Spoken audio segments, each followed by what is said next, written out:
นอบน้อมเอากุล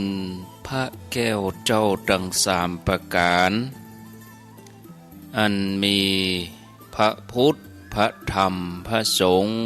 กุลพ่อกุลแม่กุลครูบาอาจารย์กุลศีลธรรมกรรมฐานจงมาปกห่มรักษาครูบาอาจารย์พระเจ้าพระสงฆ์ทุกรูปปกห่มรักษาปอออกไม่ออกศรัทธาท่านสาธุชนคนดีผู้สนใจใฝ่ในธรรมทุกท่านขอถวายความเคารพแสดงความนับถือพระมหาเถระพระเถรานุเถระเจ้าคณะพระสังฆาธิการครูบาอาจารย์เจ้าที่เปิดวิทยุฟังอยู่ที่วัดที่วาเวลานี้เจริญพรศรัทธาญาติโยมท่านสาธุชนคนดีปออุ้ยแม่อุ้ยนักศีลนักบุญเท่าแก่น้อยใจยิ่งตั้งหลายทุกท่านได้เวลาแล้วเนอะได้เวลาแล้วเติงเวลาแล้วได้เวลาสำหรับการรับฟังธรรมะอันเป็นสาระประโยชน์ทางด้านพระพุทธศาสนาน้ำธรรมคำสอนขององค์สมเด็จพระชินวรสัมมาสัมพุทธเจ้าได้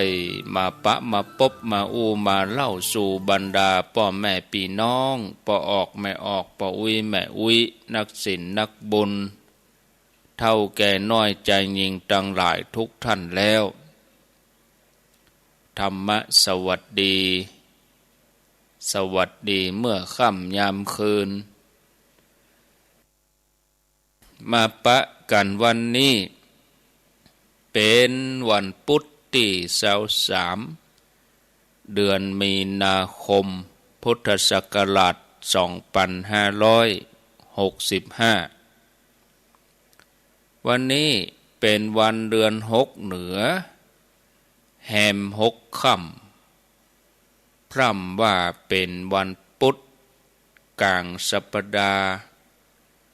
แล้วก็เป็นสัปดาห์ปลายเดือนมีนาคมเดือนมีนาคมนี่มีอยู่31วันนับจากวันนี้ก็แถม7-8วันก็จะหมดละเดือนมีนาคม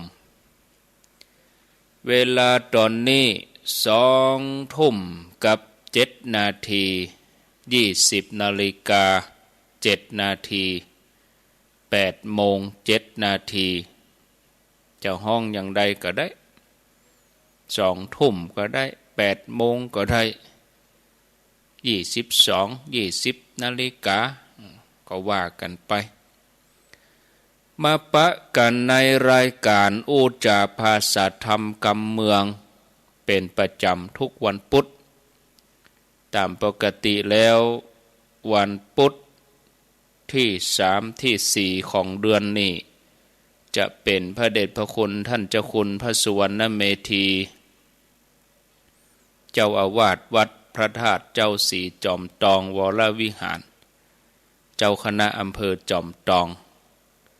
พระเดชพระคุณท่านเจ้าคุณจะมาดำเนินรายการในเวลา2 ทุ่มครึ่งแต่เนื่องจากว่าวันนี้พระเดชพระคุณท่านเจ้าคุณพระสุวรรณเมธีท่านติดศาสนกิจไปตรวจข้อสอบบาลีแล้วก็ประกาศผลสอบออกมาแล้วก็ยินดีกับพระสงฆ์สามเณรที่เปิ่นมุ่งมั่นมานะอดทนเพียรพยายามสอบบาลีได้ประโยคสูง7 8 9โอ้น่าดีใจอำเภอเดอหล่อนี่มี สามเณรพระสงฆ์ที่สอบประโยคเก้าได้2 รูปหนึ่งนี่เปิ่นไปอยู่วัดปากน้ำแถมรูปหนึ่งนี่อยู่วัดพระธาตุสีจอมตองก็เป็นคนอำเภอดอยหล่อนี่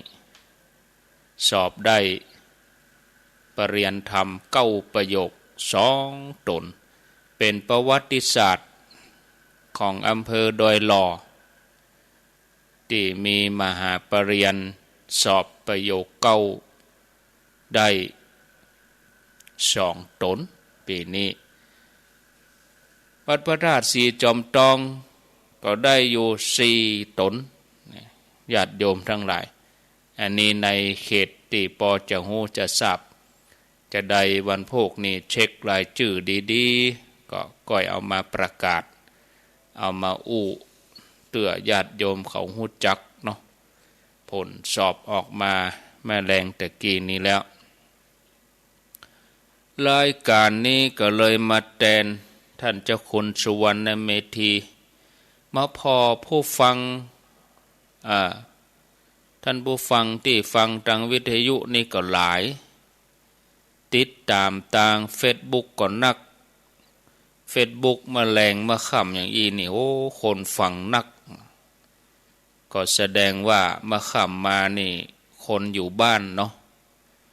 ยามเจ้าหมอกตี3ตี4นี่ก็บล่ำมีคนมาแรงอย่างอีนี่คนเข้ามาทาง Facebook นักถ้าเฮามีการจัดภาพเคลื่อนไหวนี่โอ้วันติดนี่ก็ลองมาเนอะญาติโยมลองมาพอจะลองทดสอบมีภาพเคลื่อนไหวได้หันหน้าหันตาแต่ว่าช่วงนี้ก็เอาภาพโปสเตอร์นี่ไปก่อนหลายท่านก็ดูรูปที่ Facebook ว่าตนที่นี่แม่นก็แม่นที่รูปนี่ก็บ่ใจเนอะคนละตนรูปที่จะมาจัดต่ออัตมภาพตนที่จะมาจัดต่อนั้นแห่มสักกำหนึ่งท่านก็จะมาเข้ารายการคือท่านพระไมตรีเข้าเวสโกวัดพระพุทธบาทตากผ้าเป็นประจำกุเตื้อก็ถวายเวลาให้ท่านในวันพุธต้นเดือนแต่วันนี้วันพุธก็ถวายเวลาให้ท่านแทนท่านเจ้าคุณสุวรรณเมธีอาตมาจัดเนอะก็วันพุธตัวเก่าได้ลูกเจ้าแถมอย่างหนึ่งก็วันนี้ก็วันค่ำแต่คืนก็ปดึกอีนะถ้าเฮาไปค่ำไปเขร่างกายนักลำไปเบาไหวก็จะยุ่งแต่ญาติโยมเอาละเนาะมาปะกันแล้วบ่ฮือได้ขาดแคลวเสียเวลามาถึงธรรมะกันในเวลาที่มีอยู่แห่มสกรรมก็จะเชื่อมสัญญาณไปที่วัดพระพุทธบาทตากผ้าพ่อแม่ศรัทธาญาติโยมท่านทั้งหลายแล้วก็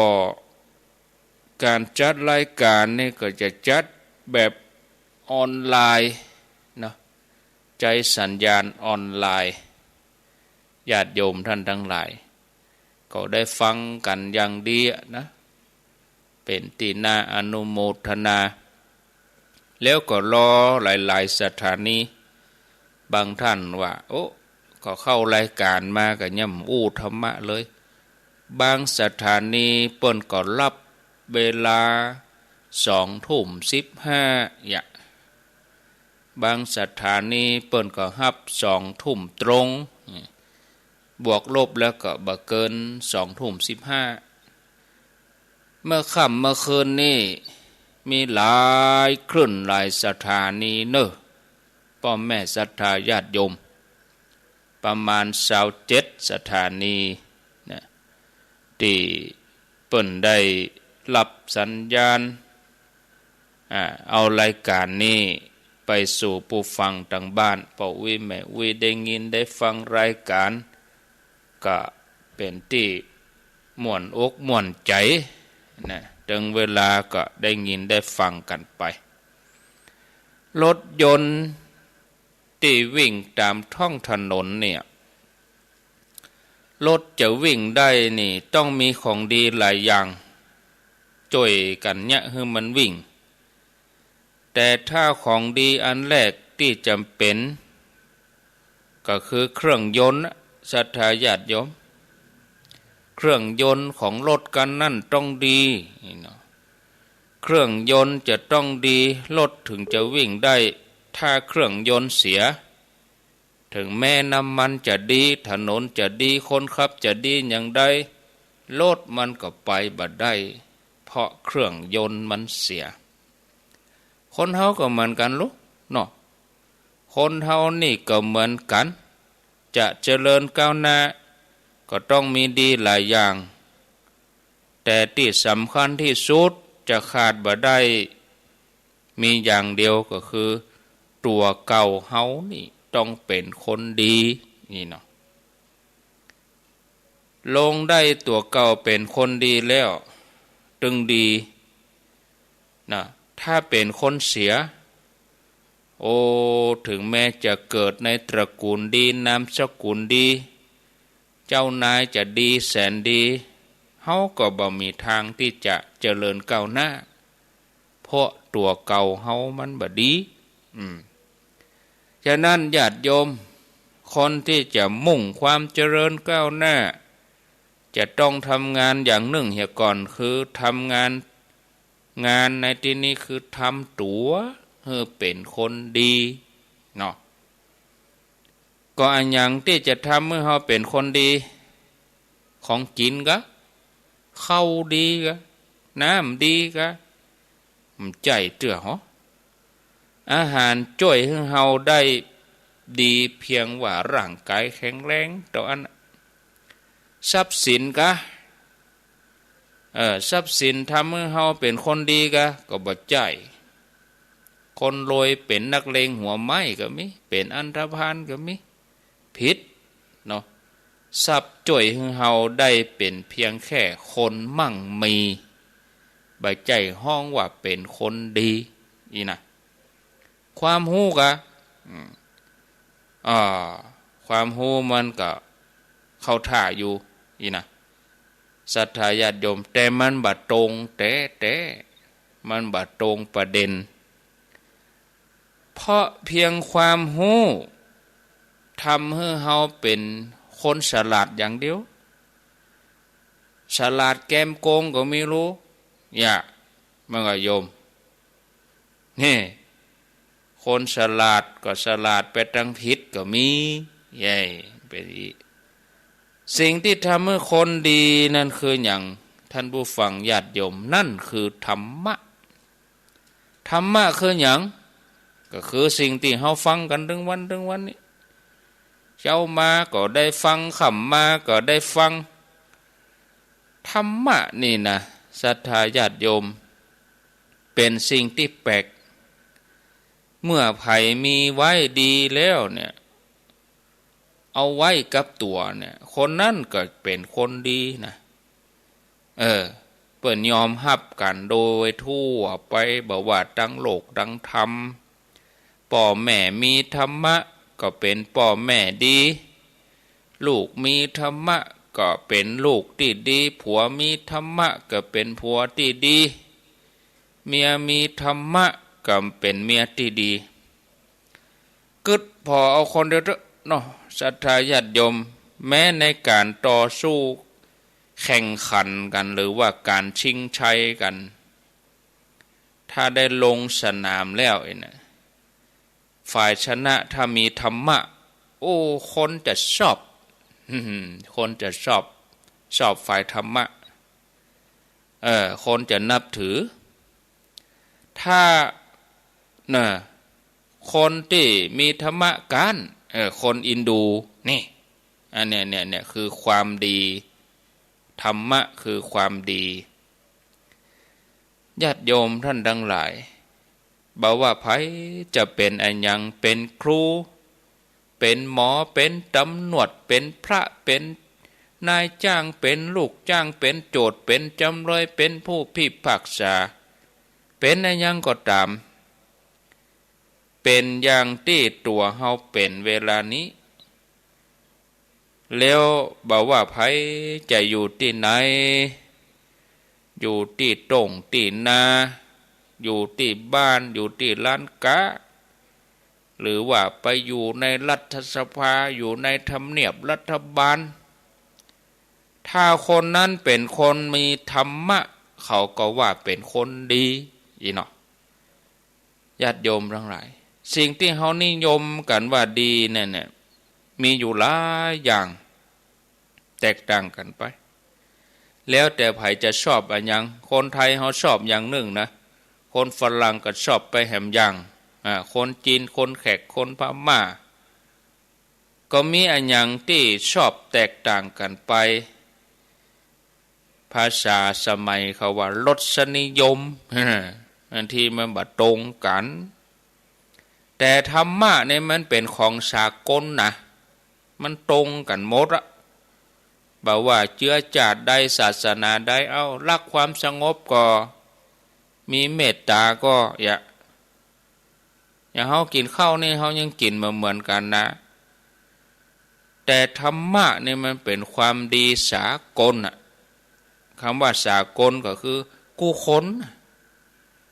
บอกว่าชาติในประเทศในภาษาในก็นิยมสิ่งที่มันตรงกันสิ่งที่มันตรงกันนั่นคือหยังก็คือธรรมะธรรมะคือหยังคือความดีอีเนาะฝรั่งก็ชอบความดีคนไทยก็ชอบความดีบางทีกินเหมือนกันแต่อู้ถึงความดีนี่ชอบเหมือนกันในฐานะที่เฮาท่านทั้งหลายเป็นเจ้าพุทธได้ยินคำนี้จนเกยเนาะแล้วเฮาก็ได้รับการอบรมสั่งสอนให้เฮาเป็นคนมีธรรมะให้เฮาเป็นคนมีคุณธรรมพ่อแม่ตลอดจนถึงครูบาอาจารย์เปิ้นก็อู้ซ้ำกัน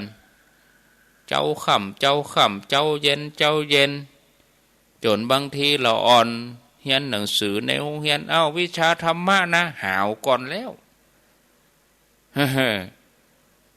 ต่อไปเป็นวิชาธรรมะรู้สึกว่าเบื่อรู้สึกว่าใครรับแต่ธรรมะคืออะไรอย่างญาติโยมคำว่าธรรมะนี่แปลกัน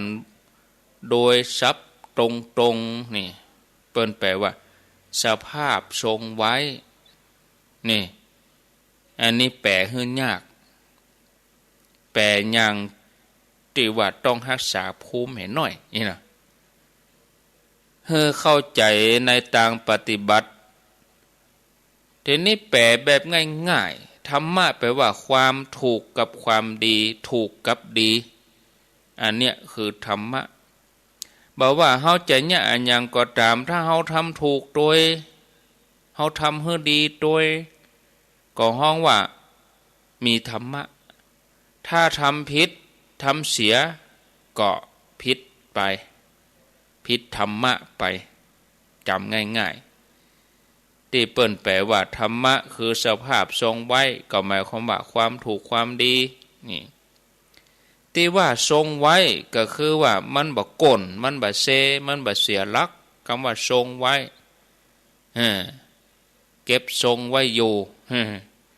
มันบ่ล้มมันบ่เซมันบ่เสียหลักเจ้าอีก็ได้ใจความแล้วว่าธรรมะคืออย่างคือมันบ่เอ็นไปมาบ่ก้นบ่ล้มมันบ่เสียหลักมันตั้งมันทีนี้ถูกกับดีมันอยู่ที่ไหนนะ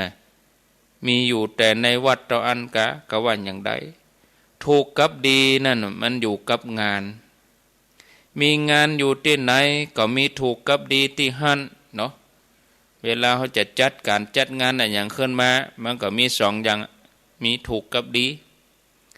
แล้วที่ไหนมีถูกมีดีที่หั่นก็มีธรรมะบางคนก็ว่าตัวเก่ากำลังยุ่งบ่มีเวลาที่จะมาฟังธรรมบ่มีเวลามาปฏิบัติ ต้องรอให้ว่างให้ก่อนว่างสักน้อยก่อนเนี่ยคนเกิดอย่างนี้ก็เหมือนกับว่าธรรมะเป็นของวัดของวาแล้วก็เป็นของคนว่างงานอีนี่ความจริงแล้วเนี่ยญาติโยมธรรมะก็คือมันอยู่ในเนื้องานท่านแล้วเนาะบอกแล้วลูกญาติโยมทั้งหลายว่าธรรมะก็คือความถูกความดีเฮาลองสอบถามตัวเก่าพอว่างานที่เฮาท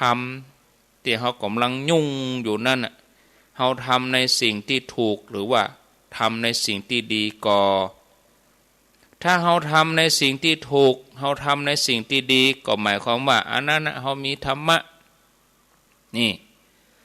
ง่ายๆคืออยู่ที่ไหนก็คือเป็นการปฏิบัติธรรมไปในตัวญาติโยมเขาทำครัวแม่ครัวทำกับข้าวเนี่ยการดังไฟนึ่งข้าวล้างถ้วยซักผ้ากวาดบ้านถูบ้านแม้กระทั่งอาบน้ำเตรียมตัวเข้านอนนี่เป็นธรรมะทั้งนั้นแหละขณะที่เราทำนั่นน่ะจิตเราไปคิดอันอย่างมาแทรกในจิตเราพ่องถ้าหูจักแล้วเราพิจารณาแม้คนทั่วไปอู้กันดีๆฟังกันดีๆถามกันดีๆซื้อกันดีๆขายกันดีๆนักเรียนฟังครูสอนดีๆทำเลขดีๆเขียนหนังสือดีๆศรัทธาฟังธรรมะก็ฟังดีๆพระอู้ธรรมะก็อู้ดีๆอันนี้ก็เป็นธรรมะเนาะมีเรื่องราวได้อู้หนักอยู่วันพวกก้อยมาต่อดีกว่าม่วนอู้คันเวลากำเดียวท่านไมตรีเปิ้นจะมาละญาติโยมทั้งหลายเนาะเอาละเนอศรัทธาญาติโยมทั้งหลายตอนนี้ไปก็จะได้เชื่อมสัญญาณไปที่ท่านไมตรีเข้าเวสโกวัดพระพุทธบาทตากผ้าญาติโยมก็จะได้ฟังกันเป็นประจำเอาศรัทธาญาติโยมเนอไผที่กับเหรียญนั่นน่ะเหรียญสีสองเมืองเหรียญนางแก้วไปเอาก็บ่ปะเสาะหาไผก็บ่ได้